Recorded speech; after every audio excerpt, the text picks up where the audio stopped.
बूंदी जिले की पंचायत समिति केशव राय पाटन, तालेढ़ा और हिंडोली में शिक्षा एवं पंचायती राज मंत्री द्वारा की गई कार्रवाई ने प्रशासनिक कर्मियों के सामने एक महत्वपूर्ण कड़ी दिखाई है। मंत्री ने जिले के विभिन्न गांवों का दौरा करने के बाद अधिकारियों की लापरवाही और सफाई में अव्यवस्थाओं की गहनता से समीक्षा की। ग्रामों में सफाई व्यवस्था की स्थिति को देखकर वह आश्चर्यचकित रह गए। जनता की शिकायतों और निरीक्षण में सामने आई कमियों ने मंत्री को मजबूर किया कि वह सख्त दिशा निर्देश दें। उनके आदेशों के फलस्वरूप केशव राय पाटन पंचायत समिति के विकास अधिकारी को निलंबित किया गया, जबकि तालेढ़ा और हिंडोली के विकास अधिकारियों के खिलाफ आदेशों की प्रतीक्षा करने की प्रक्रिया शुरू की गई।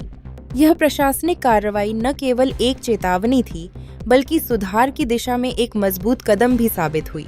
मंत्री मदन दिलावर द्वारा की गई जांच में विजन और व्यावहारिकता का अद्भुत समागम देखा गया। प्रारंभिक निरीक्षण में कई जगह अधिकारियों की अनुपस्थिति और परियोजनाओं में खामियां उजागर हुईं। इससे मौजूदा व्यवस्थाओं की गंभीरता को उजागर किया गया।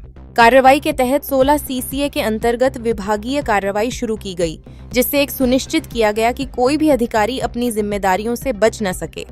बूंदी में यह कदम न केवल स्थानीय प्रशासन के लिए एक मापदंड बना, बल्कि यह बात भी स्पष्ट करता है कि प्रशासन एकजुट होकर अपनी जिम्मेदारियों को निभाना जानता है।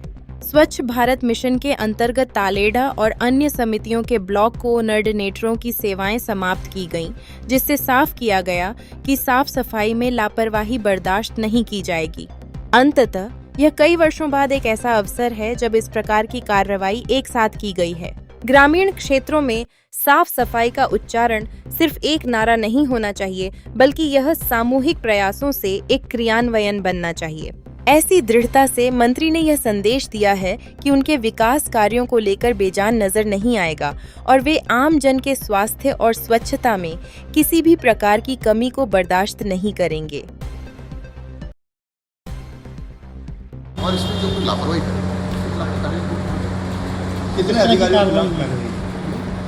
कार्रवाई कितने अधिकारी? 3 पंचायत समितियों के कर्मचारी अधिकारी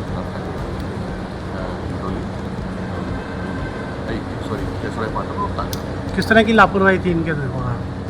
गाँव में स्वच्छता नहीं थी, लोगों की जानकारी की तो कभी सफाई होती भी नहीं, और इसलिए मजबूरन हमको कार्रवाई करनी पड़ी। ये अधिकारी कर्मचारी हमारे परिवार के लोग, अपने ही परिवार के लोग, बाहर के नहीं है, एक परिवार है।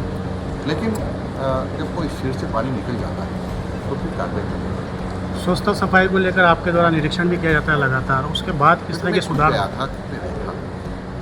खुद ने देखा कि पाया गया कि स्वच्छता सुनने हैं, तो फिर मजबूरी में कार्रवाई करनी पड़ेगी। निरीक्षण के बाद सुधार में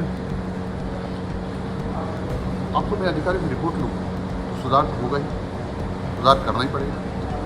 और इस माध्यम से मैं सभी अधिकारी कर्मचारियों से राजस्थान भर के शिकायत चाहता हूँ कि राजस्थान रोज साफ सुथरा दिखना चाहिए, किसी भी कीमत पर कोई गंदगी नहीं दिखना चाहिए। रोज़ झाड़ू निकलना चाहिए, रोज़ कचरे का निस्तारण ठीक जगह होना चाहिए, रोज़ गाड़ी घर घर कचरा लेने जानी चाहिए, और मृत पशुओं को घसीट कर नहीं ले जाएं, और उचित तरीके से इनका निस्तारण करें। आम लोग